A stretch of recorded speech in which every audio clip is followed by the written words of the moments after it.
গোরক্ষনাথের সামনে দাঁড়িয়ে কি বলছে জানেন? না অহং বিপ্র নত নরপতি ন গৃহপতি বনস্থ জ্যোতির্বা। আমি ব্রাহ্মণ নই, আমি ক্ষত্রিয় নই, আমি বৈশ্য নই, আমি শূদ্র নই, আমি গৃহী নই, আমি বানপ্রস্থী নই, আমি ব্রহ্মচারী নই, আমি সন্ন্যাসী নই। তাহলে তুমি কে? কিন্তু প্রত্যন নিখিল পরমানন্দ পূর্ণামৃতাব্দে কবিভক্তি পদ কমল দাতাং দাতা। এই হচ্ছে খাঁটি আমি পরিচয়। শ্রী রামকৃষ্ণ দেবের কাছে খুব মনে পড়ে যায়, শ্রী রামকৃষ্ণ দেবের কাছে এক বড় ইন্ডাস্ট্রিয়ালিস্ট গিয়েছিলেন।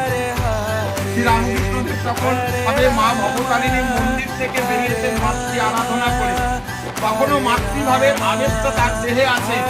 এমন সময় সেই ইন্ডাস্ট্রিয়ালিস্ট এসে বলেছেন যে ঠাকুর, আপনি মায়ের ঐকান্তিক সেবাপরায়ণ সেবানিষ্ঠ ভক্ত, শুনেছি মায়ের সঙ্গে আপনি আড়ালে বাক্য বিনিময় করেন। আমি তো যথেষ্ট প্রভাবশালী, আপনার